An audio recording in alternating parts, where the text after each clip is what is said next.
En esta sesión voy a tratar de hacer una introducción a dos procesos cognitivos, sensación y percepción, como procesos que actúan como ventanas del cerebro al mundo exterior y también al mundo interior. Comenzaré con una frase de Aristóteles. Dijo, nada hay en la mente, en el entendimiento, que antes no haya estado en los sentidos. Esta frase afirma que la mente toma sus datos del mundo mediante la experiencia, intercambiando energía e información, es decir, haciendo transacciones. Aquí voy a tratar de hacer una introducción explicativa a cómo operan estas ventanas del cerebro al mundo exterior e interior, que son los sistemas sensoriales. ¿Cómo captamos la información del mundo los seres vivos? ¿Cómo la transducen con los sensores y la transmiten con los nervios a áreas del cerebro? ¿Y cómo se representa en la mente?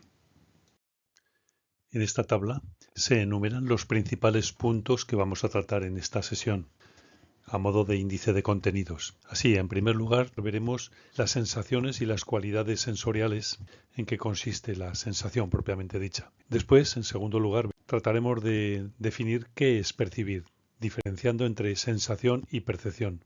Después veremos la correspondencia psicofísica y la correspondencia psicofisiológica.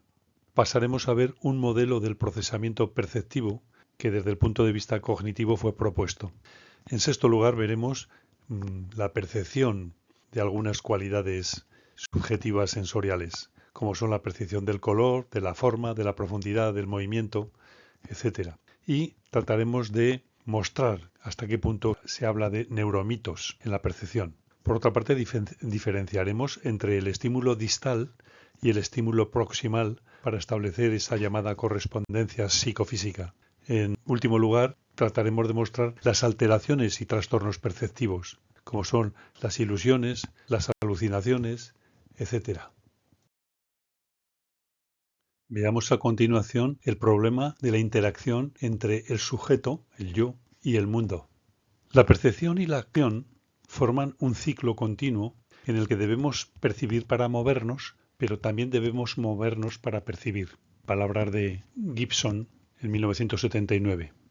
En este esquema se muestra el ciclo percepción-acción o ciclo perceptivo.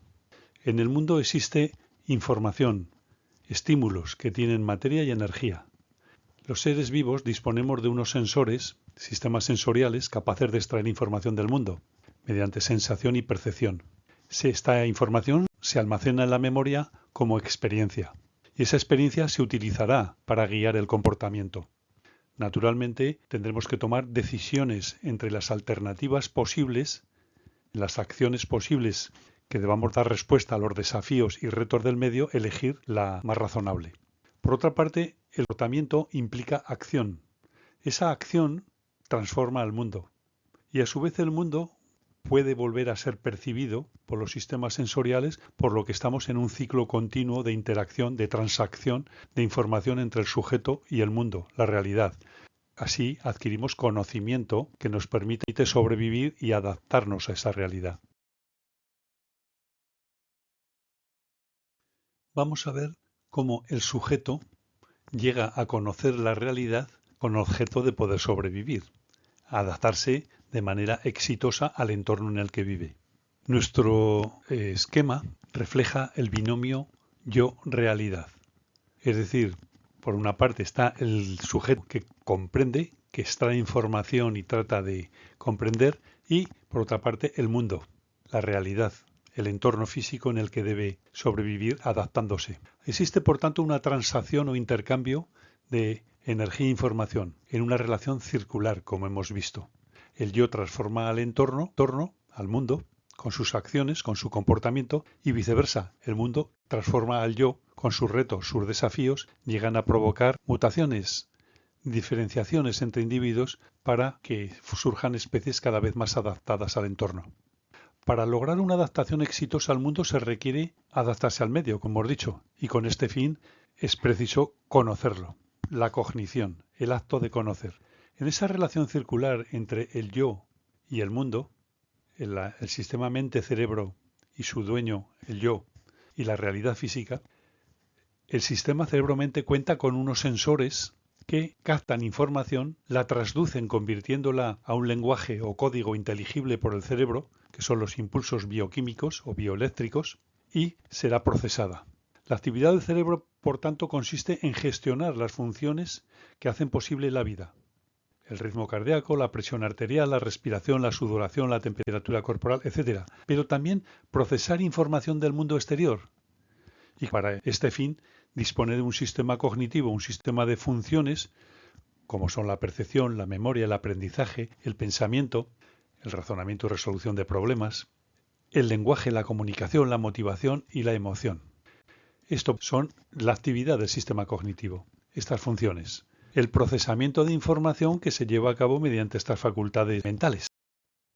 Profundizando en esa relación entre el yo y la realidad para extraer conocimiento con el fin de adaptarse y sobrevivir, veamos pues qué relación existe entre los sensores y la realidad o el mundo físico. Los diferentes sensores no solo captan distintas cualidades subjetivas, también tienen distinto alcance y tienen diferentes rangos de sensibilidad. Así, los organismos vivos, con el fin de sobrevivir o tener mayor probabilidad de supervivencia, deben adaptarse al entorno, hemos dicho. Para ello, se requiere captar información e interpretarla, es decir, percibir. Para ello disponen de un conjunto de sensores, los sistemas sensoriales.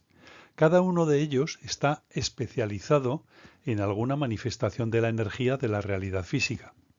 Así, por ejemplo, tenemos sensores de la presión mecánica que se ejerce sobre la piel. El tacto. Detectamos la presión, detectamos las caricias, dolor, etc. También tenemos sensores del ambiente químico. Los quimioceptores, como son el gusto y el olfato. Disponemos también de sensores de la presión mecánica en el aire, es decir, las ondas sonoras, las vibraciones que se propagan a través del aire y que permiten la audición. También disponemos de sensores de energía electromagnética en el rango de la luz visible, es decir, sensores de la luz que permiten la visión. Otras especies tienen adicionalmente algún sistema de sensor, como puede ser sensores de infrarrojos, o sensores de rayos ultravioleta, o sensores de campos magnéticos gravitatorios. Desde el punto de vista filosófico, y desde antiguo, se han planteado dos problemas en torno a la percepción. Por una parte, el problema ontológico, relativo al ser, y por otra parte, el problema epistemológico, relativo al conocimiento. El primero, pues, el problema ontológico se refiere a la existencia. ¿Existe la realidad? ¿Hay una realidad tras la apariencia? El segundo hace referencia al problema epistemológico, es decir, relativo al conocimiento. ¿Qué es la verdad? ¿Lo que nos muestran los sentidos? ¿El conocimiento es un producto de la razón o de la experiencia sensorial? ¿Nos engañan los sentidos? Es decir, trata sobre la verosimilitud de la información registrada a través de los sentidos.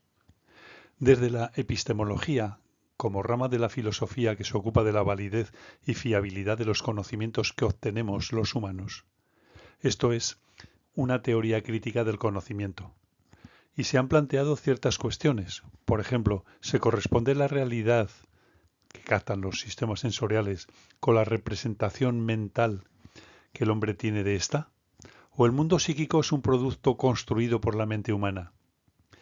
¿Es fiable y válida la información que los órganos sensoriales captan? ¿O nos engañan nuestros sentidos? ¿Cómo llegamos a tener conciencia de la existencia de un espacio poblado de objetos y de otros sujetos, es decir, el mundo y los seres vivos? No obstante, el principal problema planteado en torno a la percepción es el de explicar cómo lo fisiológico, los impulsos bioeléctricos que transmiten los nervios sensoriales, se transforma en experiencia psicológica, en sensaciones y percepciones. Es decir, cómo lo objetivo, lo que es independiente del sujeto, deviene en subjetividad, llega a ser cualidades sensoriales subjetivas.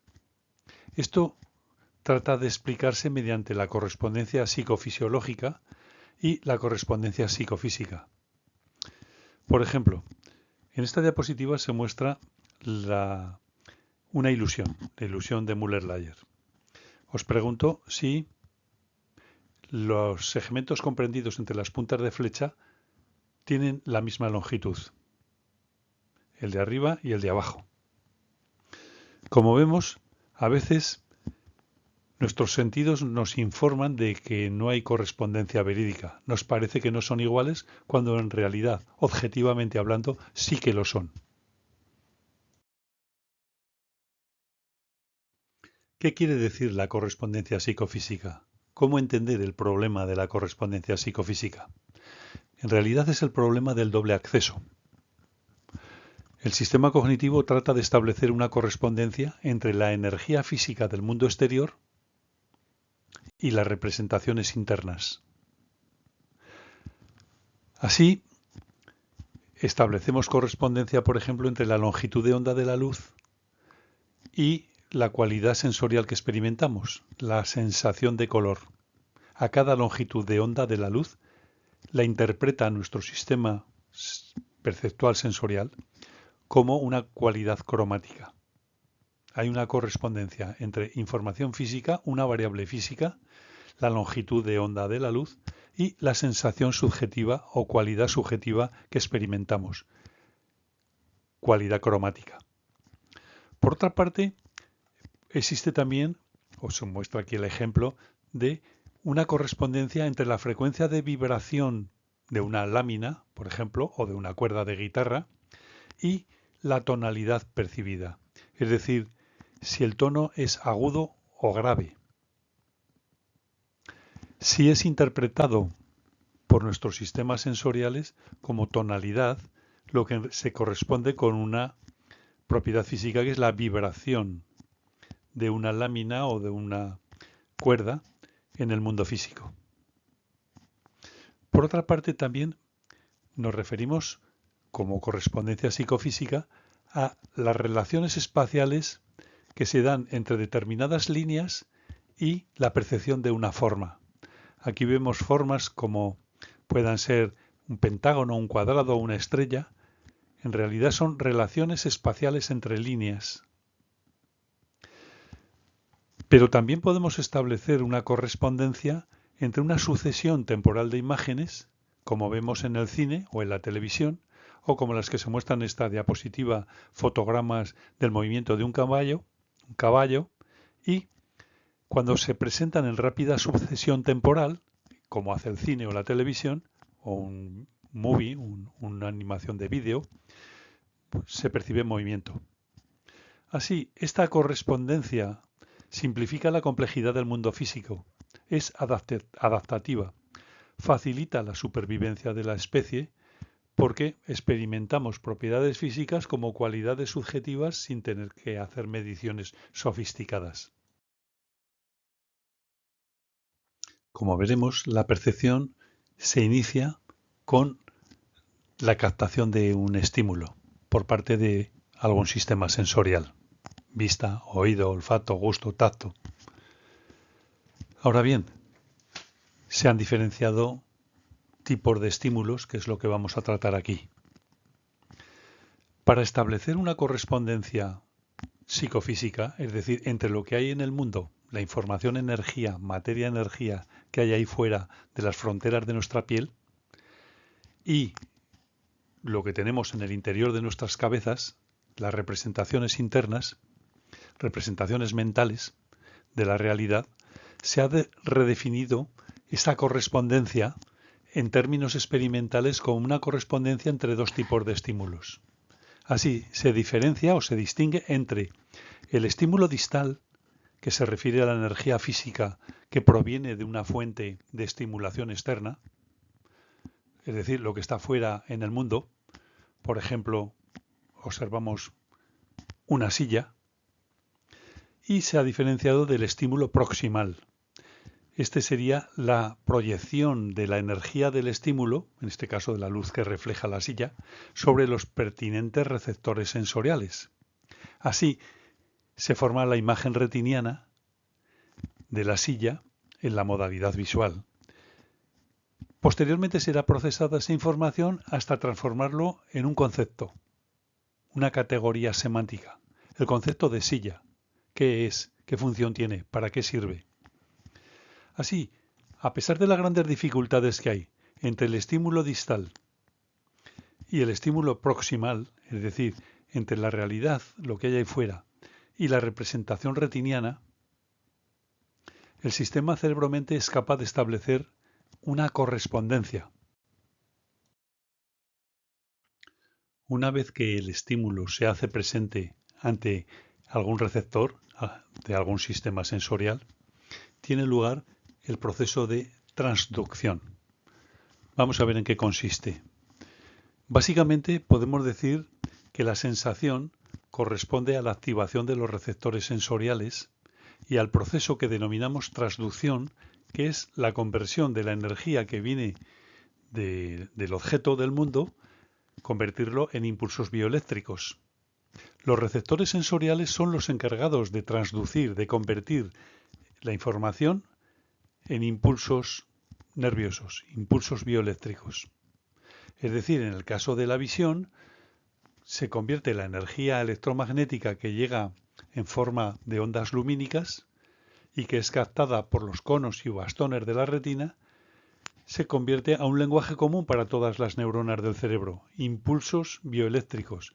Como explicábamos en un tema anterior, el potencial de acción de la neurona, de los receptores sensoriales, produce esta transformación.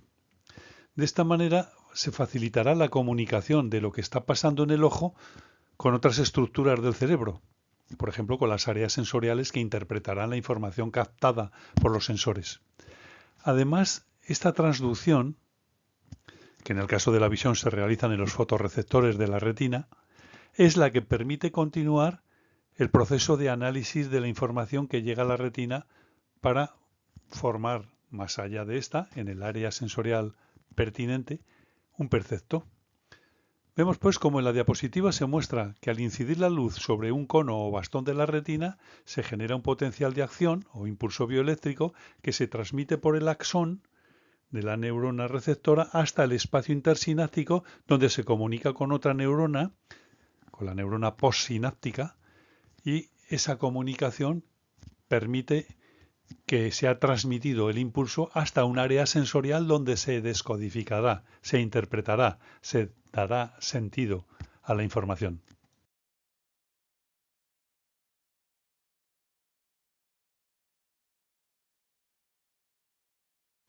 Aunque no existe una definición universalmente consensuada entre la comunidad científica, podría describirse de manera que sería asumida por bastantes científicos como que la percepción es un proceso continuo en el tiempo de extracción de información con el fin de formar representaciones mentales.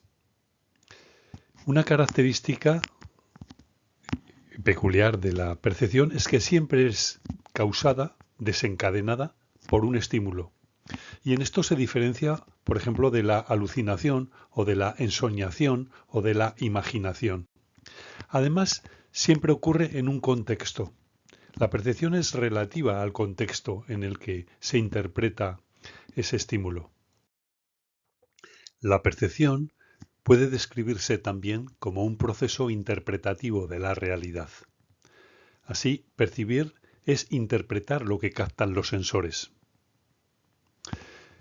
Dentro del relativismo perceptual se muestra un ejemplo de cómo influye el punto de vista del observador. En el panel izquierdo de esta diapositiva puede observarse la percepción con una cierta ambigüedad en el estímulo.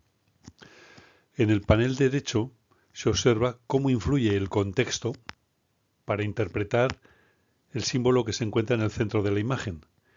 Si se trata de un contexto alfabético, veremos la letra B, mientras que si se trata de un contexto numérico, se percibirá como el número 13. Otra distinción conceptual importante que se ha establecido en este tema de la percepción se refiere a la diferenciación entre sensación y percepción.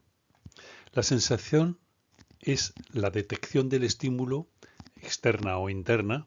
Por ejemplo, los ojos detectan ondas de luz, energía electromagnética, los oídos detectan ondas de sonido, etc.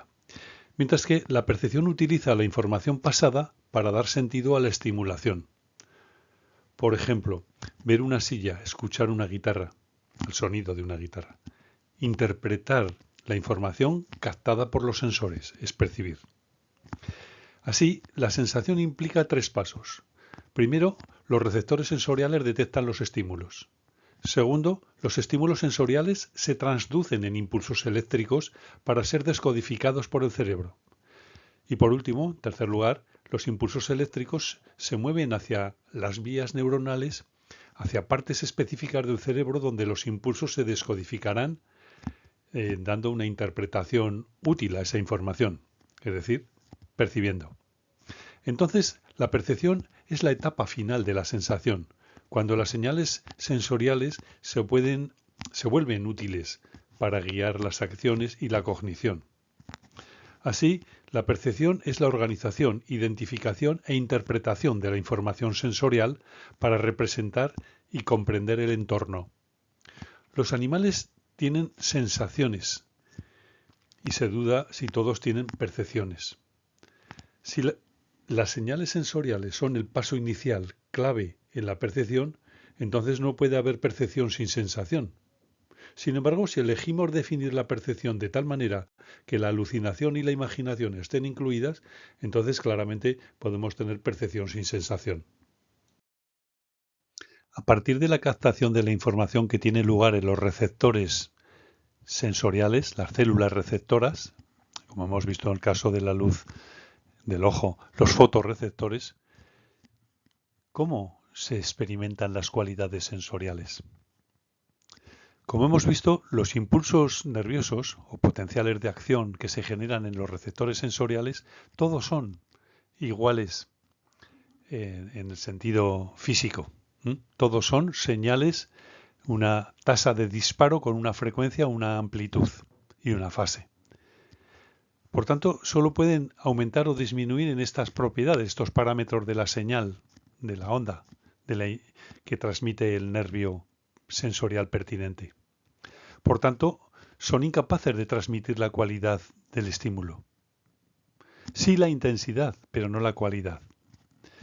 Así, los impulsos nerviosos que llegan a la corteza del lóbulo occipital generan sensaciones visuales, mientras que si llegan a la corteza temporal, se generan sensaciones auditivas, y así sucesivamente. A partir de los órganos de los sentidos, la información que ha sido captada por los receptores sensoriales deja de ser específica para cada propiedad física, transformándose todas ellas en señales bioeléctricas, en impulsos nerviosos.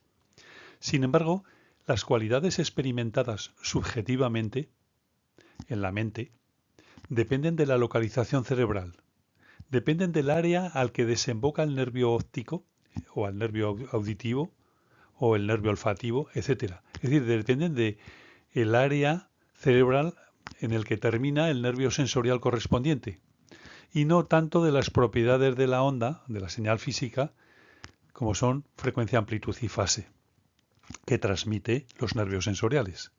No obstante, hasta el momento actual desconocemos cómo exactamente se forma una qualia, una sensación cualitativa subjetiva, hasta el punto de poder implementar la generación de qualias en máquinas electrónicas, es decir, que los ordenadores o computadores puedan experimentar qualias. La experiencia, las cualidades sensoriales que experimentamos en la mente, en el sistema cerebro-mente, pueden ser de diferente tipo. Se han distinguido 3 tipos de perceptos o cualidades sensoriales: interoceptivas, propioceptivas y exteroceptivas. Y los neurofisiólogos han descubierto sus soportes anatomofisiológicos o sistemas perceptivos correspondientes. Así, la información del mundo exterior, las ventanas abiertas al exterior claro, ventanas del cerebro al mundo exterior, se les llama exteroceptores y son los sentidos aristotélicos: vista, oído, olfato, gusto, tacto. Por otra parte, la información propioceptiva hace referencia a la que llevan los músculos, los huesos y los nervios motores, es decir, información del aparato esquelético locomotor relativo al movimiento corporal. Finalmente tenemos otro grupo de cualidades sensoriales llamadas interoceptivas, que transmiten la sensibilidad visceral difusa. Así tenemos sensaciones como me duele la garganta o me duele el estómago, etc. En resumen, se han descrito 4 tipos de cualidades sensoriales. Estereoceptores informan del mundo exterior y hemos dicho que la información es captada mediante el sentido de la vista o del oído, del olfato, del gusto o del tacto, y que eran las ventanas al mundo exterior. Propioceptores informa del tono muscular, del aparato esquelético locomotor. Interocepción constituyen las ventanas al mundo interior. Es decir, mediante cenestesias informan de la sensibilidad visceral difusa, esas sensaciones de, por ejemplo, bienestar o malestar interno del cuerpo. Añadimos una cuarta cualidad sensorial que es la dermocepción. Los dermoceptores o sensores camuflados bajo la piel, bajo la dermis, serían sensibles a la presión mecánica, al contacto ejercido sobre la piel, la temperatura externa que incide sobre la piel y la sensación de placer-dolor como producen las caricias o los golpes. Los nervios sensoriales van a parar, terminan, en áreas sensoriales primarias. Las áreas cerebrales especializadas en las sensaciones. Allí se descodifica la información que transportan los nervios: el nervio óptico, el nervio auditivo, el nervio olfativo, el nervio gustativo, etc. Así, en la región occipital tenemos sensación de visión. En el lóbulo temporal, la sensación subjetiva que experimentamos es de audición. En el área parietal se encuentra el sentido del gusto y detrás de los ojos, entre las áreas temporal y parietal, el bulbo olfativo. A partir de la interconectividad entre estas áreas sensoriales, sus áreas de asociación y otros núcleos cerebrales, creando circuitos recurrentes, es decir, bucles, parecen emerger las funciones cognitivas. Aquí se muestra el aspecto, la apariencia de esos sistemas sensoriales encorporizados. Podemos decir con precisión, con propiedad, que el cerebro tiene unas ventanas al mundo exterior, pero también tiene otros centinelas que informan del mundo interior. Así, los sensores captan, transducen y transmiten información hacia las áreas sensoriales primarias, donde se interpretará, se descodificará, se dará significado a la estimulación. Así como se muestra en esta diapositiva, en el fondo del ojo la retina, en el oído, en el órgano de Corti o de caracol, con forma de caracol, la cóclea, la membrana basilar con sus cilios que captan las frecuencias sonoras. Estas son ejemplos de matrices de sensores que transmiten impulsos al área visual, al área auditiva. Pero también existen en el bulbo olfativo, conectará con el nervio olfativo, que será enviada la información hasta el núcleo especializado en la olfacción. Mientras que las papilas gustativas de la lengua forman otra matriz de receptores encargados del análisis químico de las sustancias disueltas en jugos o en saliva. Finalmente vemos también como la dermis, bajo la piel, se encuentran una serie de sensores diferenciados, como pueden ser sensores sensibles a la presión mecánica que se ejerce sobre la piel, a la temperatura, a la sensación de placer o dolor que causa una caricia o un golpe, por ejemplo. Además de la cualidad de la sensación, también es posible valorar la intensidad de estas sensaciones. Así se han distinguido 5 niveles de intensidad perceptiva, los cuales se miden bajo diferentes paradigmas experimentales. Por ejemplo, el paradigma de detección mide el umbral de consciencia, la mínima intensidad requerida para detectar la presencia o la ausencia de un estímulo. Bajo el paradigma de discriminación, se trata de diferenciar entre propiedades del estímulo o entre estímulos diferentes, que sea capaz de diferenciarlos el sujeto. Desde el paradigma de reconocimiento, se trabaja de manera que reconocer consiste en advertir que algo fue experimentado anteriormente, es decir, es una prueba de memoria. Volver a conocer. Desde el paradigma de identificación, se trata de asignar una etiqueta verbal, una palabra, un nombre, una etiqueta semántica. Es decir, es una tarea, o se utilizan tareas de categorización. Finalmente, desde el paradigma de estimación, se le pide al sujeto que cuantifique, que valore la magnitud de la intensidad del estímulo. Estos paradigmas experimentales han sido propuestos por la psicofísica, una rama de la psicología experimental que trata de examinar las relaciones entre las variables físicas y las intensidades de las sensaciones que promueven al incrementar o decrementar dicha intensidad. Gustav Theodor Fechner, finales del siglo XIX, trató de objetivar lo consciente, el umbral de consciencia, con la noción de umbral absoluto.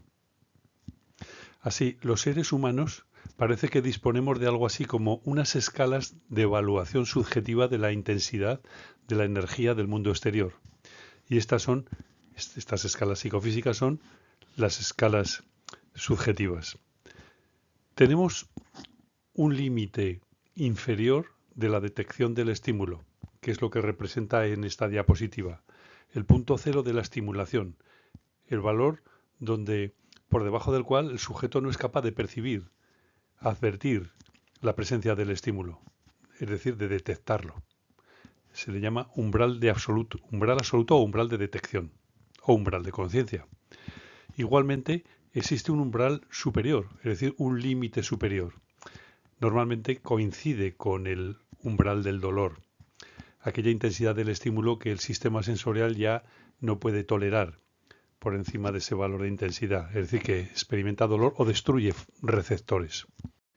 Pero, ¿qué ocurre con aquellos niveles de intensidad del estímulo que están por debajo del valor cero de la escala psicofísica, es decir, por debajo del umbral de conciencia o umbral de detección?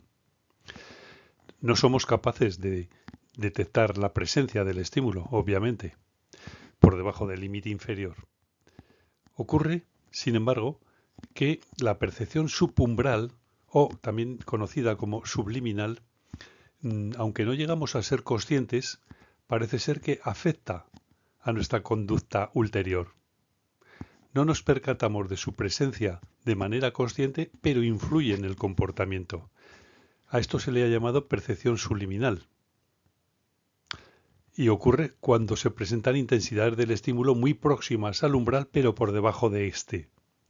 Otras veces también se provoca percepción subliminal reduciendo la duración de la presentación del estímulo, es decir, brevísimos tiempos de presentación pueden inducir percepción sublimen. En estos casos el sujeto no llega a ser consciente de la presencia y por tanto es más vulnerable, ya que no tiene sentido crítico, a la publicidad subliminal. Por tanto, se ha demostrado que dicho estímulo sublimen afecta a la conducta posterior. Se dice que el estímulo influye de manera no consciente. A modo de ejemplo, en esta diapositiva se presenta una imagen con un mensaje subliminal. Pregunto, ¿qué detalle del estímulo capta más la mirada del observador? Es decir, la atención visual. Normalmente, lo que atrapa más la atención es la nuez que está en el centro de la imagen. Fíjense por qué. En el centro, en la nuez, está insertada la palabra sexo, sex. Esta palabra hace incrementar la duración de las fijaciones de la mirada con un eye tracker, un registro de las fijaciones oculares. Es decir, captura la atención visual, la nuez, y por tanto es un reclamo publicitario. Los estímulos sublimen actúan sobre el cerebro emocional de las personas y sobre sus impulsos básicos. Estos estímulos son algo irresistibles a la voluntad del sujeto, más, por supuesto, que los estímulos supralimen o supraumbral, los que están por encima del umbral de conciencia, los que nos damos cuenta y somos conscientes de su presencia. La explicación se debe a que los estímulos supralimen sabemos que vienen del mundo exterior, pero los sublimen no sabemos que vienen del mundo externo, más bien pensamos que vienen del mundo interior. La persona, por tanto, le cuesta resistirse a las influencias externas más que a las internas. Por ejemplo, si lees un letrero en la puerta de una tienda que diga compre, seguramente te resistirás. Pero si el deseo de comprar viene provocado por un estímulo subliminal, entonces pensamos como que este deseo es natural, viene del interior y no nos resistiremos. Solemos pensar que el deseo de comprar es voluntario, que no ha sido inducido externamente. Por tanto, los mensajes subliminales pueden manipular la mente de una persona sin que ésta tenga conciencia de ello, alienando a la persona. Una persona no puede evitar ser víctima de mensajes subliminales, ya que no es consciente de su presencia. Cambiando de punto o de sección, vamos a examinar ahora el proceso perceptivo. Y para ello mostraré algún modelo que ilustre cómo se ha descrito las etapas que ocurren en la percepción. Estas etapas del procesamiento perceptivo se muestran en el diagrama, en los cuadros del diagrama de flujo de información. Así, la energía del estímulo es captada por algún tipo de receptor específico como inicio del proceso. Mediante actividad biofisiológica será transducido y transmitido a áreas cerebrales donde sufrirá procesos de transformación. Y así se representará la información del mundo exterior en nuestro interior, en el cerebro, en las estructuras cerebrales. Finalmente, el módulo verbal o el módulo motor podrán producir una respuesta. Es decir, si nos preguntan acerca del reconocimiento del objeto que nos han mostrado, podremos o bien señalarlo o bien pronunciar su etiqueta verbal, su nombre. Adviértese que en este esquema se relacionan los tres planos o niveles explicativos que intervienen en la percepción. El plano físico, la energía física del estímulo, el plano fisiológico, plano del sistema nervioso, y el plano psíquico, o plano cognitivo. Es decir, vemos aquí pues cómo el puente entre lo objetivo, lo físico y lo subjetivo media el interfaz fisiológico. Uno de los primeros modelos descriptivos del procesamiento perceptivo fue propuesto desde la psicología cognitiva por Ronald Forgus en 1972. Es el que se muestra en esta diapositiva. Específicamente está concebido para describir el reconocimiento de objetos. Así, como vemos, la entrada sensorial la constituye el estímulo, la presencia de un estímulo que es capaz de activar los receptores sensoriales. La energía es captada, por tanto, por los sensores de algún sistema sensorial, será transducida y transmitida al área sensorial especializada, si es de naturaleza visual al lóbulo occipital, si es de naturaleza auditiva al lóbulo temporal, etc. Y allí, en esas áreas sensoriales primarias, será procesada hasta que se reconozca o identifique el objeto presente ante los ojos, o ante la audición o la modalidad sensorial que se trate. Con este fin, se comparan los rasgos presentes en el estímulo, los que hemos sido capaces de extraer con los receptores, se compara con otros modelos que están almacenados en la memoria a corto plazo, MCP. Incluso con aquellos más remotamente almacenados en la memoria a largo plazo. Finalmente el sujeto emitirá una respuesta. Puede ser verbal o puede ser motora, como decíamos anteriormente, lo que muestra o confirma que el sujeto ha reconocido o no el objeto. En el procesamiento perceptivo se han diferenciado dos tipos, más bien dos vías o caminos que sigue su curso el procesamiento perceptual. Por un lado está el procesamiento de arriba abajo, o conocido también por sus siglas en inglés top-down processing. Por otra parte está el procesamiento de abajo arriba, o por su terminología inglesa bottom-up processing. Lindsay y Norman en 1972 distinguieron entre estos dos tipos o vías del procesamiento. Así, le llamaron procesamiento guiado por los datos o de abajo arriba cuando las operaciones comienzan con la entrada de rasgos o de datos sensoriales, de detalles, y progresa en suave transición hasta llegar a integrar toda esa información de rasgos y reconocer el estímulo. Es decir, comienza con señales sensoriales y acaba con interpretaciones. Por tanto, va ascendiendo de abajo a arriba, de lo concreto, los detalles, a lo abstracto, los conceptos. Por el contrario, está el procesamiento guiado conceptualmente o de arriba a abajo. Este procesamiento, decíamos que los sistemas van en dirección opuesta.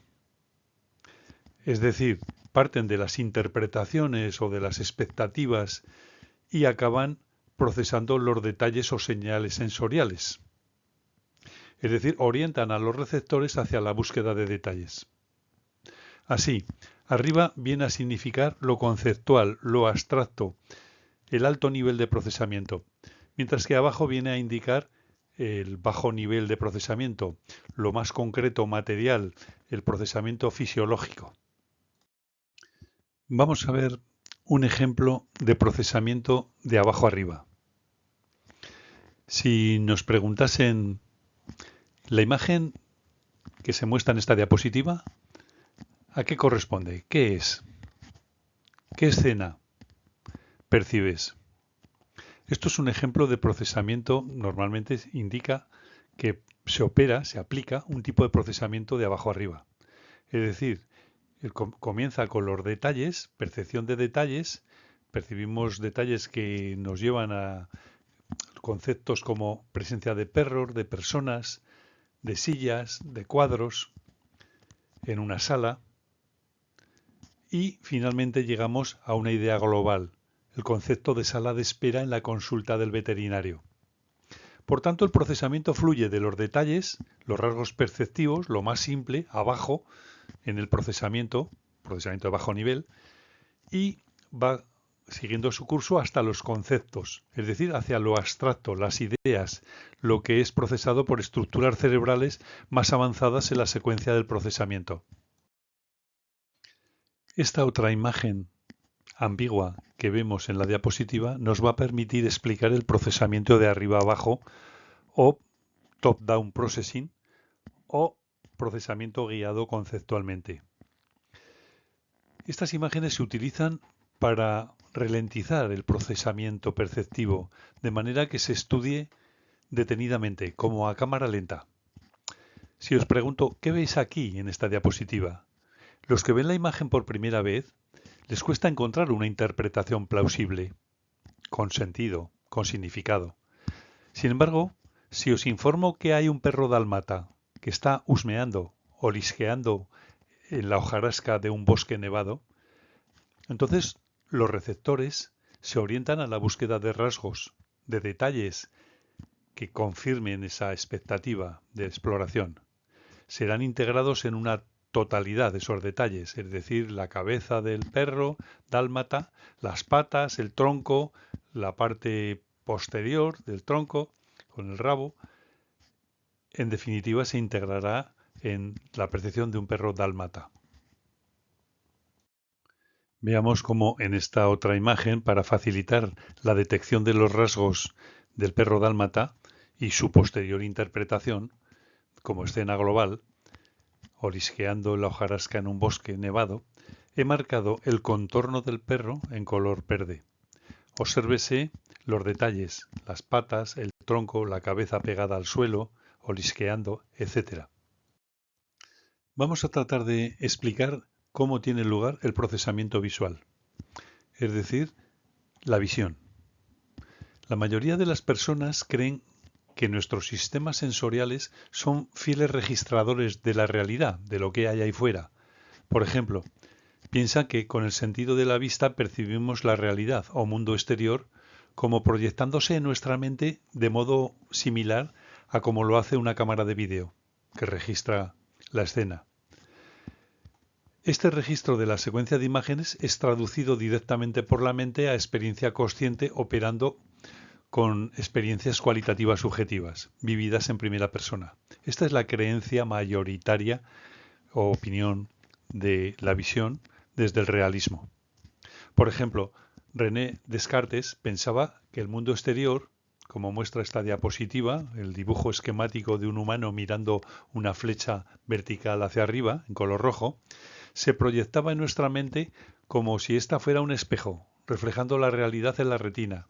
Luego la información era enviada a la glándula pineal, que según él era la sede del alma, y sin saber cómo aparecía la imagen de la flecha en nuestra mente. Pero este tipo de explicación, que vendría a ser algo así como una percepción directa, es poco probable que sea la explicación correcta. Las conclusiones recientes de investigaciones en fisiología y psicología cognitiva y neurociencia sugieren que la realidad absoluta es muy distinta de la realidad percibida o aparente, y por tanto que esta explicación es falsa. Para empezar, el cerebro no registra pasivamente lo que hay ahí fuera, en la realidad. No es un receptor pasivo de información.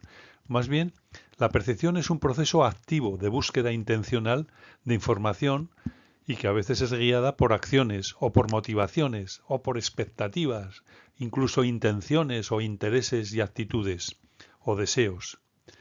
Es decir, no solo vemos con los ojos, fundamentalmente vemos con el cerebro.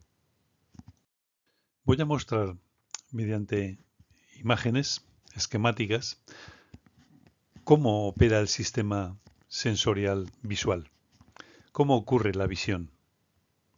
Cuando miramos, por ejemplo, la casa que está frente a nuestros ojos, en esta diapositiva, la luz que reflejan sus paredes, el techo, todas las superficies, al ser captada por los receptores de la retina, conos y bastones, forman una imagen en la retina, es decir, una distribución espacial de la luz. En las neuronas fotorreceptoras se produce la transducción, como hemos señalado, es decir, una serie de reacciones bioquímicas que se transformarán en impulsos nerviosos que circularán vía nervio óptico para transmitirlos hasta el núcleo geniculado lateral, un núcleo talámico, y finalmente, mediante fibras de proyección óptica, será transmitida la información de la retina hasta el área visual primaria. Esa información permitirá detectar líneas, bordes, contornos, esquinas, ángulos, figuras cerradas, otras abiertas, que se integran para componer objetos, formas, que se segregan, que se diferencian del fondo. En otras palabras, en el área visual primaria, o cortes visual, ocurre un complejo procesamiento de datos a partir de la luz que ha extraído los fotorreceptores de la retina. Ahí se procesan propiedades como la forma, el tamaño, el color, el volumen, la textura, los movimientos, la distancia en profundidad, etc. Así, esas propiedades se integran para formar un todo coherente, un objeto, y súbitamente percibiremos una imagen de un concepto como es una casa que experienciamos de manera consciente. Vamos a hablar ahora, aunque sea brevemente, de la percepción de otra propiedad, la forma. Esta propiedad experimentada subjetivamente fue tratada ampliamente por la escuela de la Gestalt, una corriente de pensamiento alemana que fue decisiva y que se caracteriza por el eslogan de que el todo es más y anterior a la suma de las partes que la componen. La escuela de la Gestalt fue muy influyente en el estudio de la percepción. Definió una serie de principios o leyes de la percepción, conocidas también como leyes de la organización perceptiva, y que hoy en día se consideran válidas. Algunas de estas leyes, o más bien principios, son, por ejemplo, el principio de la buena forma, también conocido como principio de Prägnanz o de la pregnancia. La tendencia de la experiencia perceptiva a adoptar las formas más simples, regulares y simétricas que sea posible. Siempre tenemos tendencia a percibir la forma más estable, la más simple, la más regular. Otro principio es el de cierre. Nuestra mente añade los elementos ausentes para completar una figura. Existe pues una tendencia innata a concluir las formas. Objetos que percibimos de manera incompleta, tendemos a completarlos, añadiendo lo que le falta al estímulo para esa compleción. Otro es el principio de proximidad. El agrupamiento parcial o secuencial de elementos por parte de nuestra mente basándonos en la distancia. Así pues, agrupamos, tendemos a percibir como un todo las partes que están más próximas en el espacio, más juntas, y segregamos las que están más separadas. Por otra parte, la ley de la simetría o principio de simetría dice que las imágenes simétricas son percibidas como agrupadas, formando parte de la misma totalidad. En la diapositiva vemos cómo podemos agrupar, basándonos en la ley de semejanza, todos los triángulos en una columna, todos los cuadrados en otra, los círculos en otra, es decir, segregamos por columnas, por filas, ya que la semejanza o similitud de la forma está estructurada en forma columnar. El principio de continuidad dice que los detalles que mantienen un patrón o una dirección común tienden a agruparse juntos, como formando parte de la misma totalidad. Es decir, percibir elementos continuos aunque estén interrumpidos entre sí. Le damos continuidad a las formas. Finalmente, describiré el principio de la figura-fondo, de la segregación figura-fondo. Afirma que en todo campo perceptual, toda percepción, puede dividirse en una figura que sobresale y un fondo, el cual sirve de contexto a esa figura. Y se caracteriza precisamente por ser informe ese fondo. La figura precisamente tiene forma, tamaño, color y posición. Aquí se muestran tres imágenes que ilustran la ley de segregación figura-fondo, una de las leyes más básicas o comunes propuestas por la Gestalt. Tendemos a segregar la figura del fondo. En la imagen izquierda podemos observar que se trata de una figura reversible con cierta ambigüedad perceptiva que puede ser interpretada como figura la porción blanca, entonces se describe como un jarrón, mientras que si se percibe como figura la porción oscura, negra, se percibe como dos perfiles enfrentados. En la imagen central tenemos también una cierta ambigüedad figura-fondo. Si se interpreta la parte blanca, la parte clara de la imagen, parece percibirse el rostro de una actriz de cine, Marilyn Monroe. Mientras que si se otorga el rol de figura a la porción negra, se suele interpretar como un saxofonista, una persona, un hombre tocando el saxofón. En la imagen de la derecha se muestra el triángulo de Kanitsa, una ilustración que demuestra la segregación de contornos fantasma, es decir, contornos ilusorios. En el centro de la imagen parece emerger un triángulo blanco sin que tenga bordes ni contornos, tan solo está inducido por los tres vértices de los círculos incompletos, los Pac-Man. Los gestaltistas defendían la idea de que percibimos antes la forma global que las partes o elementos que componen la forma global, la totalidad. Así, podemos preguntarnos qué es lo que se procesa antes, el todo o las partes o rasgos constitutivos. Es decir, ¿qué vemos antes, el árbol o el bosque? Una respuesta a favor del todo, de la percepción de totalidades en primer lugar, apoyaría la teoría de la Gestalt, mientras que una respuesta a favor de las partes componentes o elementos asumiría la teoría de la detección de rasgos o modelo neurofisiológico de la percepción. A pesar de los descubrimientos de los neurofisiólogos Hubel y Weissel en los años 60 y 70, proporcionaron un buen soporte empírico al modelo de análisis de rasgos, al modelo neurofisiológico. Sin embargo, este modelo fisiologista presenta algunas dificultades para explicar algunos fenómenos perceptivos. Por ejemplo, espontáneamente primero tendemos a percibir globalidades y parece ser que solo después, si las demandas de la tarea lo requieren, integramos los detalles de modo articulado en una interpretación coherente. Así, esto implica un procesamiento que va de lo global hacia lo local, es decir, que primero vemos el bosque y después los árboles con sus ramas y sus hojas.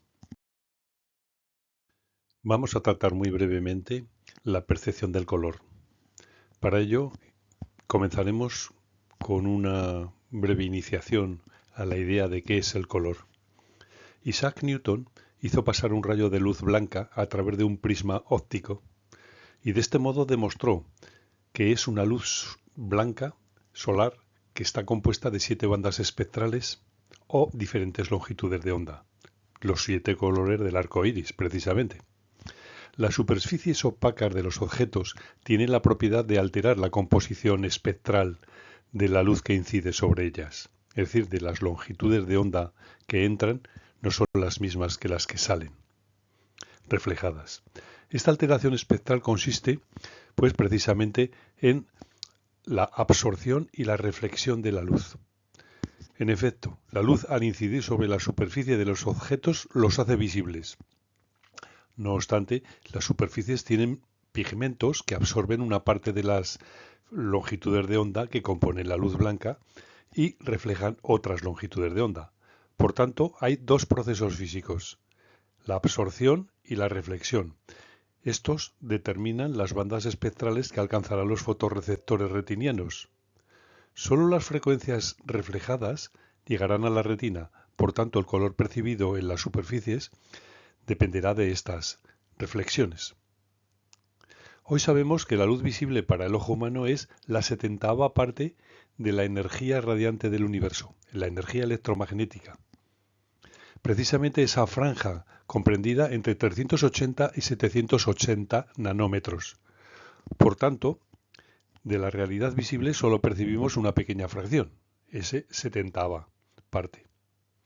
Así, no tenemos acceso completo a la realidad, solo a una pequeña porción del mundo visible. Por contra, no vemos los rayos cósmicos, ni los rayos gamma, ni los rayos X, ni las ondas hertzianas, ni los rayos infrarrojos, ni los ultravioleta, ni la radiación de microondas. Debo señalar, por tanto, que los colores son la peculiar manera que tiene el cerebro de representar mentalmente o de experimentar interiormente la longitud de onda de la luz, de la radiación electromagnética en el rango visible. Los colores son, por tanto, una construcción mental, una qualia, una cualidad subjetiva que se experimenta interiormente. No existe ahí fuera. Ahí fuera solo hay energía electromagnética de distintas longitudes de ondas. Así, es un error afirmar, por ejemplo, esta mesa es verde o este coche es de color rojo. El error radica en considerar que el color es una propiedad del objeto, ya que el color no existe fuera de nuestras cabezas.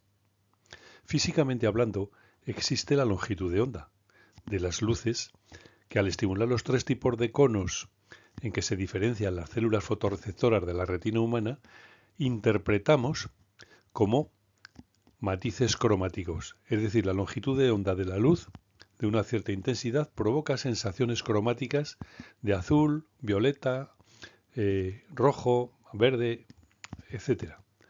Por tanto, el color es una propiedad subjetivamente experimentada y no es una propiedad del objeto al que acostumbramos a asociar. Puede decirse que el color, como la belleza o la bondad, solo existen en la mente del perceptor. Debo señalar también que en el cerebro humano existe un módulo visual especializado en el procesamiento del color, es el área V4. Allí parece ser que se construyen las sensaciones cromáticas y la sensación de esa región puede producir, la lesión de esa región puede producir acromatoxia, ceguera al color.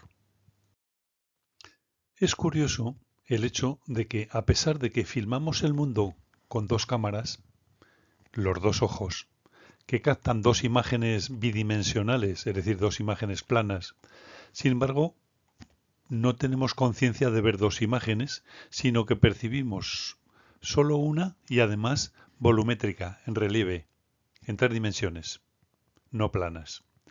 Como si mirásemos con un solo ojo ciclópeo, hemos fusionado las dos imágenes en una. Es decir, se ha producido en el cerebro visual, en el córtex occipital, una reconstrucción de la escena observada que tiene lugar mediante el procesamiento de las señales enviadas por las dos retinas a través del nervio óptico y que han sido codificadas en el área visual primaria. Así, aquí se muestran las vías visuales del sistema binocular de la visión, de manera que la luz captada por la retina es transmitida a través de el haz de fibras de los nervios ópticos que, como vemos, se bifurcan a los dos hemisferios cerebrales para finalmente ir a parar al córtex visual. Allí se integra la información y se percibe de alguna manera la forma. Aquí se muestra una simulación de las dos perspectivas que captan las dos retinas, los dos ojos, de una misma y única escena en el mundo exterior. Así, captamos dos imágenes planas. Las diferencias entre estas dos imágenes se deben al paralaje binocular, es decir, a la diferencia localización espacial que tienen los dos ojos. Están emplazados en diferente posición. Posteriormente, en el área visual de asociación, en V3, se producirá la fusión binocular en el córtex occipital y esto dará lugar a la visión estereoscópica, a la visión 3D. Es decir, pasamos de captar dos imágenes bidimensionales a tener conciencia de una percepción unificada tridimensional, volumétrica. Este procesamiento de la profundidad no es trivial, no es sencillo. Se ha visto que al implementarlo en robótica requiere de algoritmos sofisticados para simular la visión 3D que creen mapas de profundidad o de distancias para guiar la acción del robot. Por lo tanto, la distancia en profundidad es otra construcción mental de nuestra percepción, otra cualidad subjetiva construida por nuestra mente. Es decir, la construcción o la creación de la tercera dimensión, distancia en profundidad, añadida a largo y ancho, que son las otras dos dimensiones. En efecto, los humanos no tenemos un sensor específico para captar la distancia en profundidad, la tercera dimensión, como si tenemos para captar el color, los conos de la retina, por ejemplo. Filmamos el mundo con dos cámaras, hemos dicho, los ojos, cuyos centros pupilares están separados entre 6 y 7 centímetros uno del otro. Cada ojo capta una imagen bidimensional, 2D, desde un punto de vista diferente, lo que hemos llamado paralaje binocular. Así se compone un par de imágenes estereoscópicas. El córtex visual, a partir de esas dos perspectivas de la misma escena observada, construirá una representación tridimensional del mundo en un sistema de coordenadas que llamaremos egocéntrico. En dicho sistema, cada punto del espacio se localiza mediante tres valores, X, Y y Z, o si se prefiere, azimut, elevación y profundidad. izquierda-derecha, arriba-abajo, delante-detrás. Mediante el sistema de visión binocular, el cerebro, haciendo converger las miradas de los dos ojos en un punto del espacio externo, calcula las distancias. Por ejemplo, calcula la altura del árbol de la imagen de la derecha, de esta diapositiva, detectando las pequeñas diferencias que existen entre las imágenes del ojo izquierdo y la del ojo derecho. Así, hacemos una estimación subjetiva de la altura del árbol, generando una representación del mundo en 3 dimensiones y haciéndonos creer el cerebro que el árbol está ahí fuera, es decir, produciendo una externalización, a pesar de que la profundidad ha sido generada dentro de nuestra cabeza. Ojo, estamos diciendo que reconstruimos la realidad en nuestro sistema mente-cerebro y que lo proyectamos ahí fuera.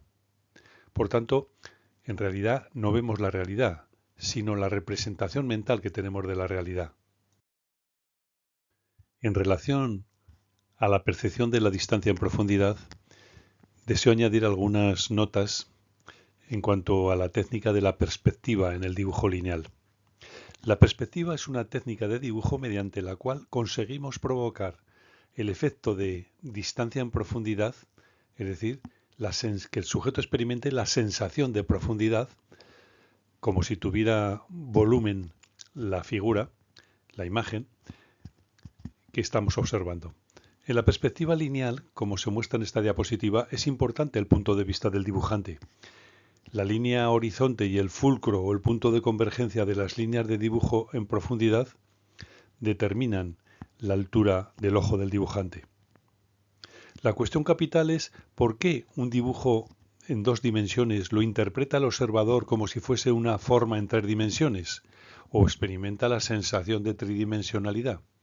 Lógicamente se debe a que el input visual, la señal de entrada visual, engaña al ojo de manera que la imagen retinal es muy parecida a la que captaría el sistema visual, los ojos, de una escena 3D real cuando la observase.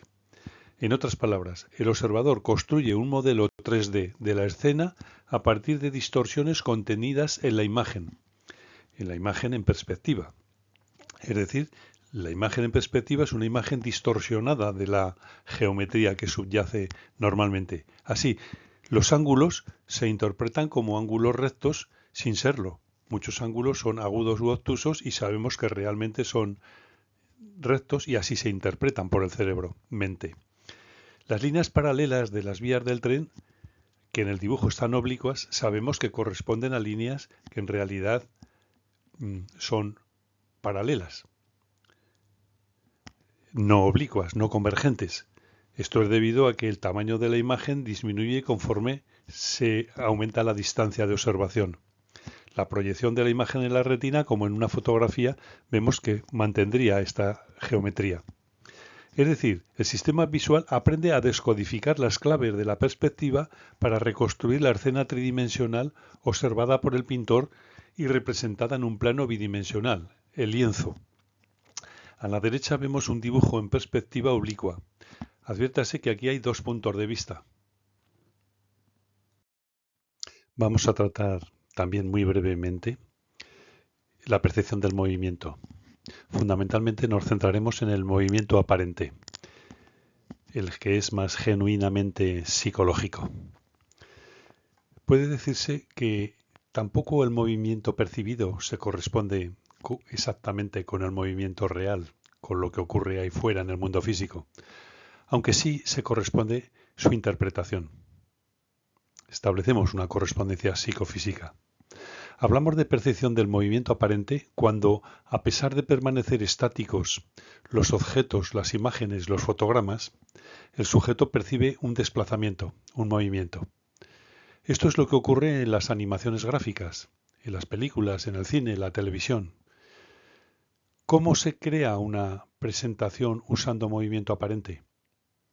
La ilusión de movimiento tiene lugar al presentar imágenes estáticas o fotogramas en rápida sucesión temporal, es decir, presentando cada fotograma durante breves intervalos temporales. Breve significa, por ejemplo, 30 fotogramas por segundo, es decir, que esté por debajo del umbral de resolución temporal del ojo humano. Con el término umbral de resolución temporal me refiero al más breve, al más pequeño intervalo de tiempo que se requiere para que pueda ser percibido un fotograma particular, es decir, para ser conscientes de su presencia. A veces nos referimos a esto como umbral de parpadeo, o en inglés, flicker.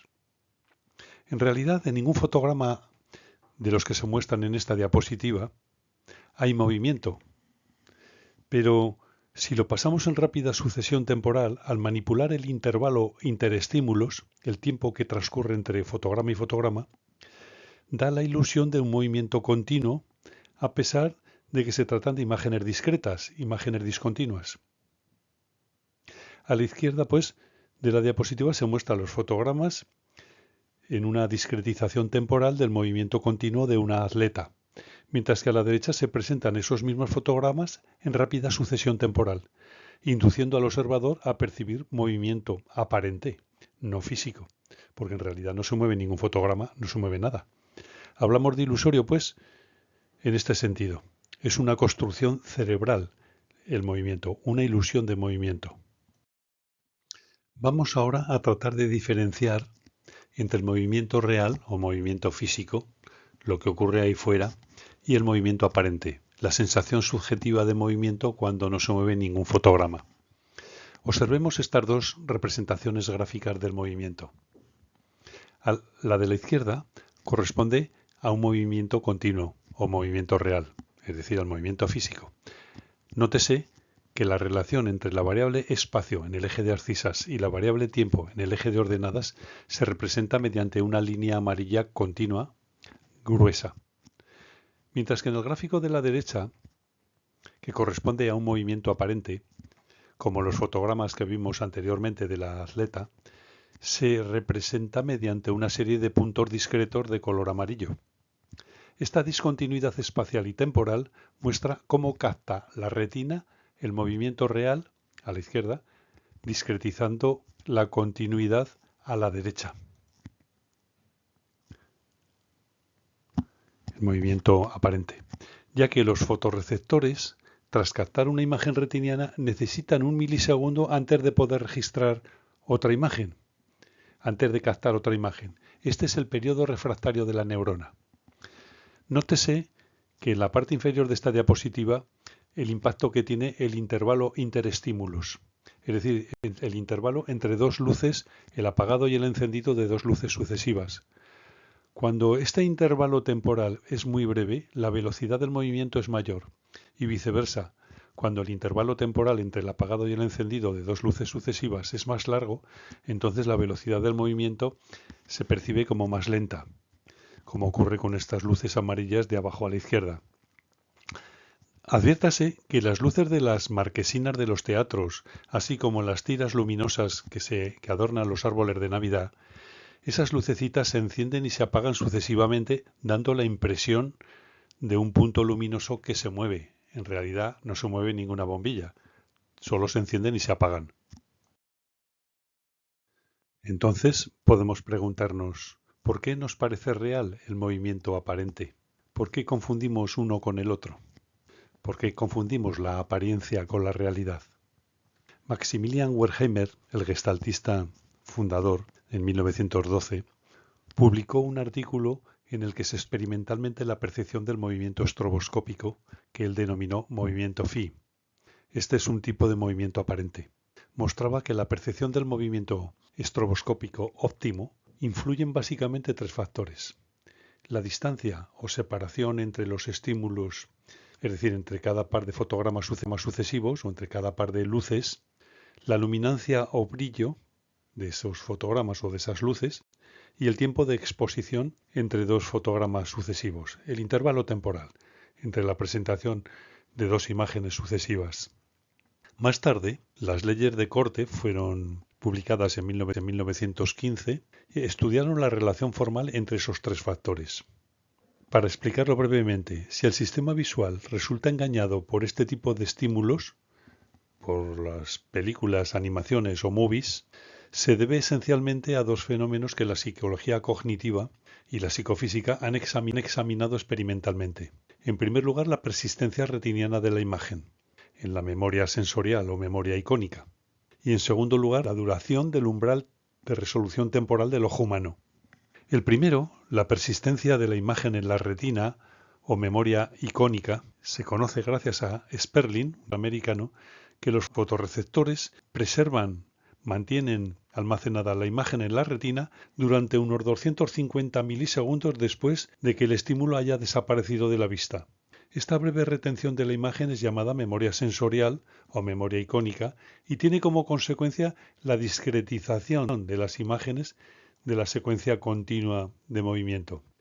El segundo factor, el umbral de resolución temporal del ojo humano o umbral de parpadeo, se refiere a la más breve separación temporal o intervalo temporal entre dos luces presentadas sucesivamente, que se requieren para que el observador discrimine el vacío o hueco en la estimulación visual. En caso de presentarse dos luces con un intervalo interestímulos en el valor del umbral, el sujeto percibirá como un parpadeo, un flashing, un destello entre la separación de las dos luces. Así, en esta diapositiva se muestra una secuencia fotográfica estroboscópica que integra todos los fotogramas del movimiento de la bailarina. Enlazando todos estos fotogramas discretos, la mente crea una ilusión de continuidad a partir de esa discretización temporal. Vamos a cambiar ahora la explicación a otra modalidad sensorial, la audición, cuyo estímulo desencadenante es el sonido. Análogamente a la información captada y procesada por el sistema visual, el sistema auditivo registra los sonidos que hay ahí fuera, en la realidad física, es decir, las vibraciones que se producen en algunas membranas o láminas metálicas, por ejemplo, de instrumentos musicales o de las cuerdas vocales. Por ejemplo, el sonido de un violín al ser frotado con el arco o la vibración de las cuerdas de la guitarra al ser rasgadas con la mano o con una púa generan ondas de presión mecánica en el aire, que al hacer vibrar la membrana timpánica estimulan las células ciliares del oído interno, las cuales se traducen en impulsos bioeléctricos. Estos impulsos llegan a la membrana del tímpano, después a las células ciliares de la membrana basilar en el oído interno. Allí serán codificadas en forma de impulsos bioeléctricos y transmitidos por medio del nervio auditivo hasta la corteza auditiva, el área primaria de la audición, en el lóbulo temporal, conocida también como área 40 de Brodmann. Esta área primaria auditiva, las señales sonoras, es decir, los datos correspondientes a vibraciones físicas con frecuencia, amplitud y fase, se analizarán discriminando las propiedades físicas y reinterpretándolas en términos cualitativos subjetivos, como tono, timbre o duración del sonido. Finalmente, las notas musicales se integrarán terminando por generar una frase musical, una melodía, más o menos armoniosa, es decir, produciendo la experiencia consciente de oír música. En resumen, el sonido, con sus propiedades de ritmo, melodía y armonía, no existe fuera de nuestra cabeza. Ahí fuera solo hay vibraciones que se propagan a través de un medio elástico como es el aire o a través del agua. Y la música, los sonidos, las melodías, los ruidos no existen en el mundo físico. Allí solo hay vibraciones. Tales vibraciones comprimen y expanden el aire formando ondas y se propagan por el aire. Por tanto, el sonido es una construcción mental, un producto de la mente. El sonido no existe fuera de la cabeza. Es peculiar, la peculiar manera de hacernos sentir las vibraciones que viajan por el aire, de modo subjetivo. Estas imágenes pretenden ilustrar la relación psicofísica o relación que se da entre una vibración de las cuerdas tensas de una guitarra, cuya perturbación se transmite por el aire hasta alcanzar la membrana timpánica.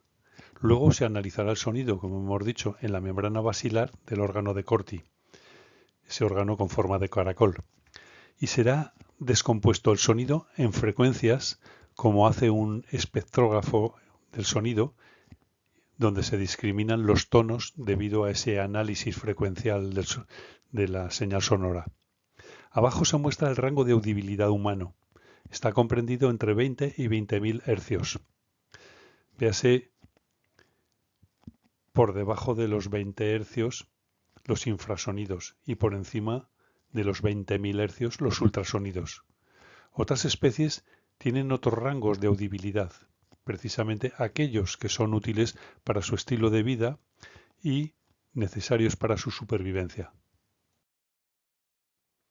Aquí se muestra la propagación del sonido por un medio elástico, como es el aire. Se observa cómo al vibrar la tela del altavoz, su membrana, hacia adelante y hacia atrás, el aire es empujado precisamente comprimiéndolo o expandiéndolo, respectivamente. Compresión, rarefacción. Esto llegará al pabellón auricular.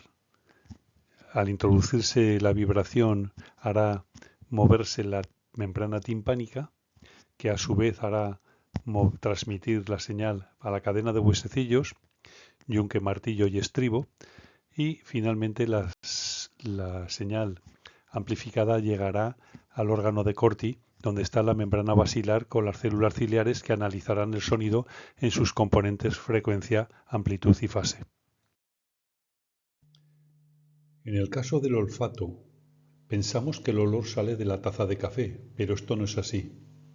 De la taza salen unas moléculas, emanan moléculas volátiles que son captadas por las células olfativas de la pituitaria en las fosas nasales. En estas células receptoras y transductoras es donde se genera el impulso nervioso que es conducido por el nervio olfativo hasta el bulbo olfativo, el área sensorial primaria del cerebro, donde se experimentan sensaciones olorosas y aromas, es decir, cualidades subjetivas. Fuera, en el mundo físico, no hay olores ni aromas, solo hay moléculas químicas volátiles solubles en el aire, o sea, que emanan en el aire o solubles en jugo. El olor, el aroma, el sabor, el gusto son cualidades subjetivas generadas por el cerebro, es decir, una construcción mental.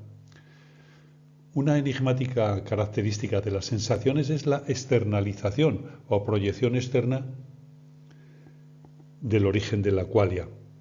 Es decir, aunque la sensación se genera en el área sensorial primaria del cerebro o en sus áreas de asociación vecina, la mente nos hace localizarlas como proviniendo de un lugar específico del mundo exterior. A la derecha podemos ver las localizaciones cerebrales de las áreas sensoriales primarias de los sentidos químicos, es decir, del olfato y del gusto. Algo similar ocurre en el sentido del tacto. Veamos otro ejemplo de construcción de una qualia, de una experiencia subjetiva cualitativa vivida en primera persona, como es el caso de la sensación táctil e incluso la sensación de dolor. Por ejemplo, cuando nos quemamos en la punta de un dedo, por ejemplo, tocar un objeto muy caliente, pensamos que el dolor surge allí donde nos hemos quemado, es decir, en esa región de la piel, la punta del dedo, por ejemplo. Sin embargo, esto no es cierto. El dolor como cualidad es generado también por la corteza cerebral, en este caso la corteza somatosensorial.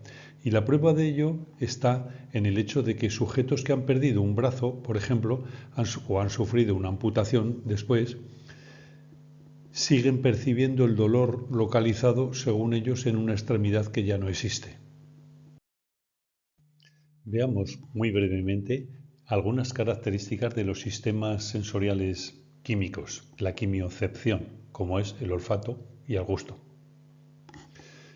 Las sensaciones olfativas primarias, existen más de 10.000 sensaciones olorosas que puede percibir un ser humano. Algunos expertos todavía creen que hay más. Se dice que todas ellas son combinación de 7 olores básicos o primarios, como son el olor alcanforado, el amizclado, también llamado ambrosiaco o de civeta, el olor floral o fragancia, el mentolado, con un olor característico de ácido carbónico, el olor frutal o etéreo, por ejemplo al limón o a manzana, naranja, melón, melocotón, cítricos en general, etc. El olor picante o quemado, el olor pútrido, o a podrido, fétido también, serían las 7 características primarias que percibimos como olores. Hay trastornos también en la percepción olfativa. Por ejemplo, la anosmia es la pérdida total del olfato y una hiposmia consiste en la reducción de la capacidad de detectar los olores, mientras que la hiperosmia sería un aumento en la capacidad de detectarlos, una hipersensibilidad hacia el olor. La parosmia sería la percepción distorsionada de un olor que está presente en el ambiente. También puede producirse, sin ser ningún trastorno, fatiga olfativa.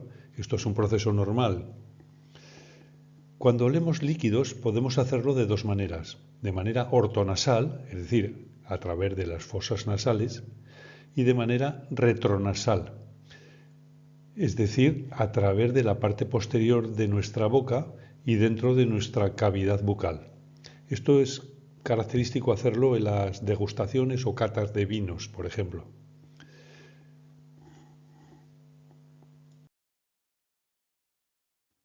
El gusto se refiere a la sensación que provoca un producto dentro de nuestra boca. Allí tiene lugar un análisis por parte de las papilas gustativas, que son las células sensoras del gusto. Las moléculas químicas de los alimentos y bebidas entran en contacto con la mucosa salivar, lo que activa las papilas gustativas. Se cree que hay 4 sensaciones gustativas básicas o gustos primarios: dulce, salado, amargo y ácido. Los japoneses añaden el umami.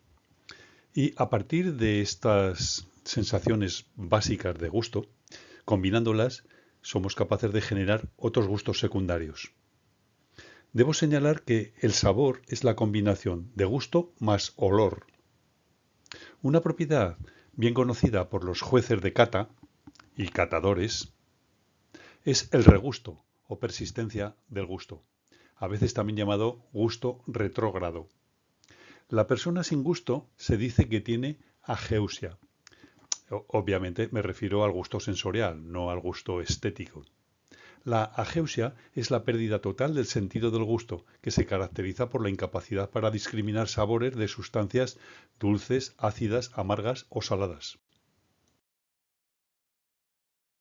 Para ir finalizando, voy a mostrar con brevedad algunas de las alteraciones que ocurren en la percepción e incluso algunos trastornos que rozan la patología perceptiva. Comenzaré con el tema de las ilusiones visuales, que es un caso de percepción no verídica, es decir, donde no se corresponde el objeto físico real con la interpretación subjetiva o percibida. Las ilusiones son fenómenos perceptivos en los que parece como si los sentidos nos engañasen al interpretar la información sensorial de una manera que difiere de la realidad. Aquí se muestran en esta diapositiva algunos ejemplos de ilusiones visuales lineales en el panel izquierdo que se producen directamente por inducción por la especial disposición de las líneas. Ejemplos de este tipo que se muestran son la ilusión de Müller-Lyer, arriba en el panel izquierdo la A, también la ilusión de la perpendicular en B, la ilusión de Zollner en C, la ilusión de Hering en D y la ilusión de Ponzo en la E y la de Poggendorff finalmente en la F. Hay que tener en cuenta que estas ilusiones no se usan como divertimento, pasatiempos o entretenimiento. Sirven para poner a prueba los límites y las características de la percepción visual. Son instrumentos que se usan en investigación y se conoce como el microelectrodo del psicólogo, es decir, una ventana que nos permite examinar cómo opera, cómo trabaja el cerebro al interpretar los estímulos. A la derecha vemos la habitación distorsionada de Ames. vemos cómo puede crearse una ilusión visual de tamaño. Por ejemplo, la persona de la izquierda nos parece enorme de tamaño, gigante, mientras que parece de un tamaño pequeño la persona que está a la derecha, en la esquina derecha. Si observamos el panel inferior, vemos cómo esta habitación está manipulada, distorsionada, de manera que los ángulos rectos de una habitación con forma cúbica no se dan aquí, no se producen. Más bien la forma de la habitación está distorsionada con ángulos agudos y obtusos, de manera que la distancia que interpretamos no se corresponde con la real. De ahí que caigamos en la ilusión del tamaño. Un observador que mira a través del panel frontal con una mirilla percibirá desigualdad de tamaño cuando en realidad están a desigual distancia y en la interpretación subjetiva es donde radica el problema. Acabamos de mostrar que nuestros sistemas sensoriales no siempre informan de la realidad de una manera fidedigna. En ocasiones se producen ilusiones visuales, pero en otras ocasiones más graves problemas ocurren con la percepción, es decir, se dan trastornos de la percepción que aparecen como síntomas de algunas patologías. Veamos algunos de estos trastornos de la percepción. La agnosia consiste en una incapacidad para identificar o reconocer estímulos por un sentido particular, por la vista, por el oído, generalmente, aunque la persona tenga bien su capacidad intelectual. Revelan aspectos que son interesantes de los mecanismos perceptivos. Puede haber agnosias visuales, es decir, vemos pero no interpretamos, no reconocemos, no identificamos lo que vemos. Puede haber agnosias auditivas, etc. Otro ejemplo es la prosopagnosia, la incapacidad para reconocer rostros, aunque sean de personas familiares y conocidos. El neurólogo Oliver Sacks relata el caso de un hombre que padecía precisamente este trastorno, la prosopagnosia, y escribió un libro, The Man Who Mistook His Wife for a Hat, la mujer que confundió a su marido con un sombrero. Otro trastorno son las alucinaciones. Son percepciones sin objeto, es decir, cuando percibimos algo sin que haya un estímulo que desencadene esa percepción, se dice que hay alucinación. En todos los canales sensoriales puede ocurrir la alucinación, es decir, no solo en la visión, sino también en la audición o en el tacto. Es como una percepción, como una pseudo-percepción sin objeto. Las alucinaciones son síntomas que acompañan a las grandes psicosis, por ejemplo, a la esquizofrenia, a la paranoia, etc.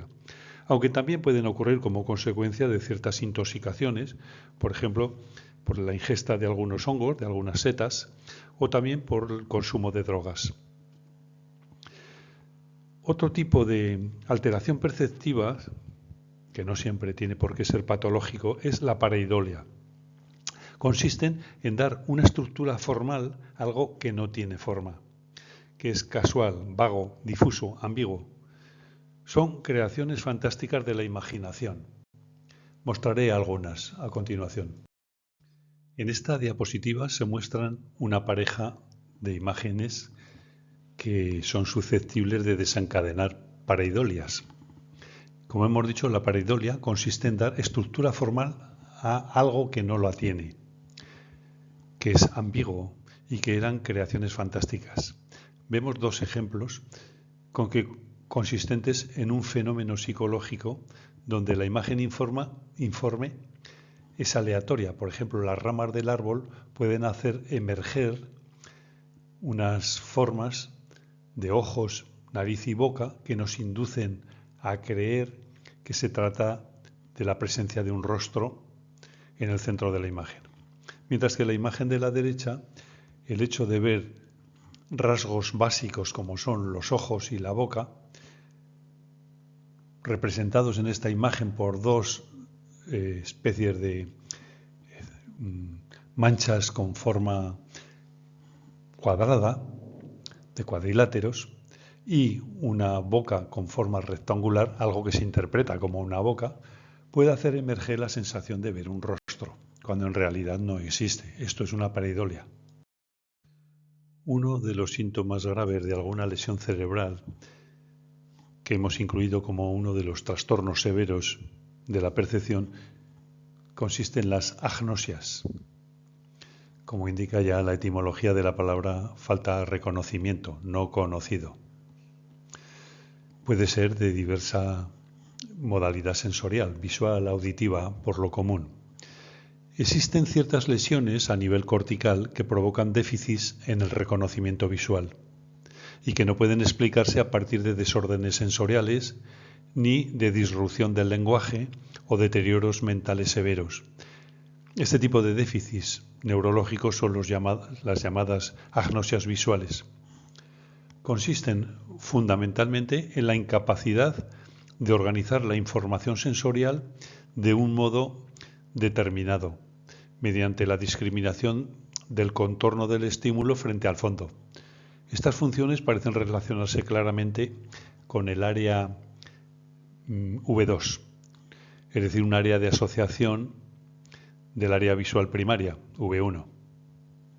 Así, la agnosia visual se puede definir como incapacidad para identificar objetos mediante la visión en ausencia de alteraciones visuales o intelectuales que sean significativas.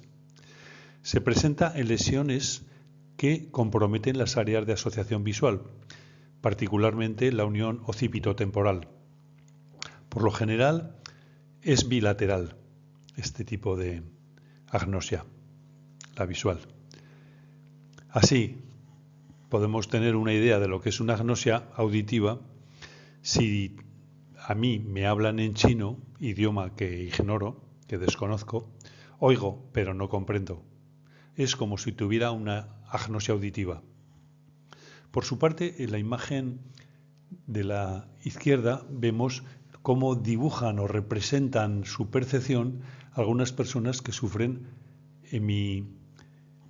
negligencia espacial. Un tipo que da lugar a una agnosia visual o que no perciben un lado del espacio visual que tienen delante de los ojos. Así, si se les pide dibujar un reloj, pues dibujan medio, o al dibujar una flor, exactamente produce lo mismo. Este es el dibujo de un paciente con ese hemineglect, ¿no? O heminegligencia atencional. A la derecha vemos un ejemplo de cómo percibe, como podemos imaginar que percibe el mundo, un prosopagnóstico. La prosopagnosia hemos dicho que proviene del griego, la palabra etimológicamente, y que viene a ser falta de reconocimiento. También se llama ceguera del rostro.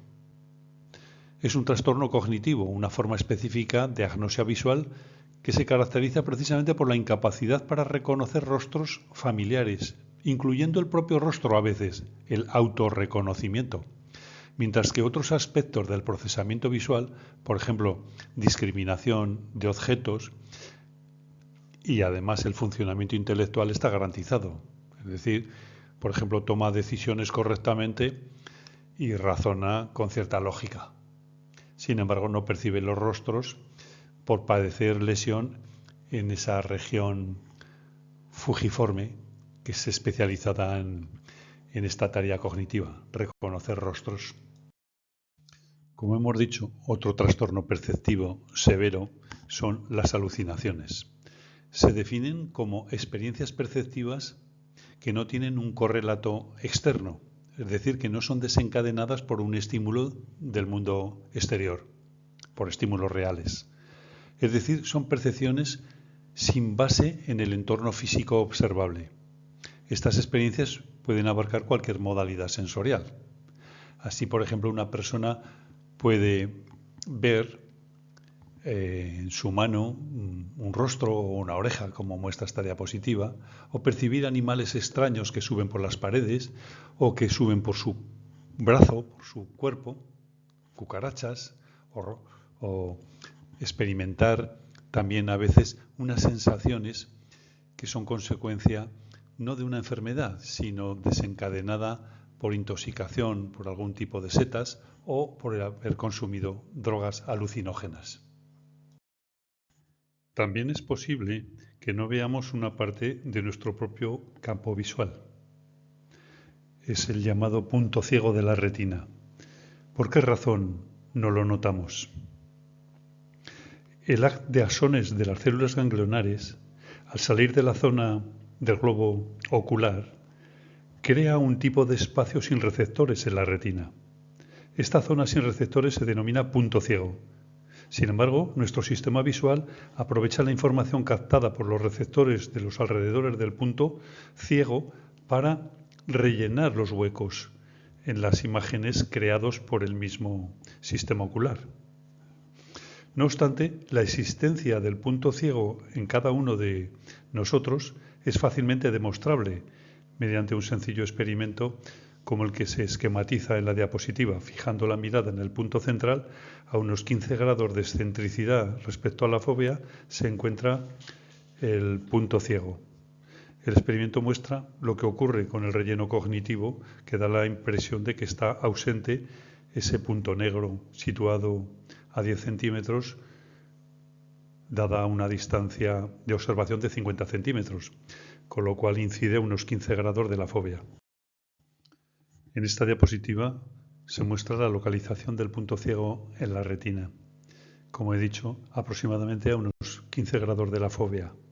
La fóvea puede considerarse el centro, la coordenada de excentricidad cero. Finalizaré citando 3 frases.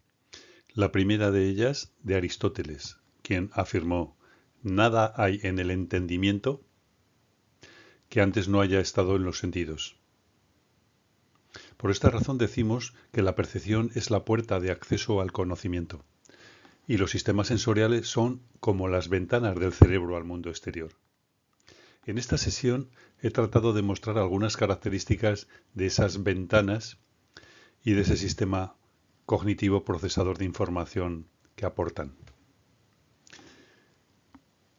La segunda frase se atribuye al filósofo Immanuel Kant, quien vivió en el siglo XVIII, y dice así: no vemos las cosas como son, sino como somos nosotros. Esto hace referencia a la interpretación de acuerdo con nuestros esquemas cognitivos. Finalmente, la tercera frase es de Ramón de Campoamor, quien dijo: en este mundo traidor, nada es verdad ni mentira. Todo es según el color del cristal con que se mira. Muchas gracias por vuestra atención. Espero haber despertado la curiosidad e interés al tema. Si este tema merece tu aprobación, haga clic en el icono me gusta. También puede suscribirse al canal para continuar viendo nuevos vídeos. Visite el canal José Antonio Aznar Casanova, que se muestra en la diapositiva, y descubra más información sobre otras nociones. Gracias de nuevo.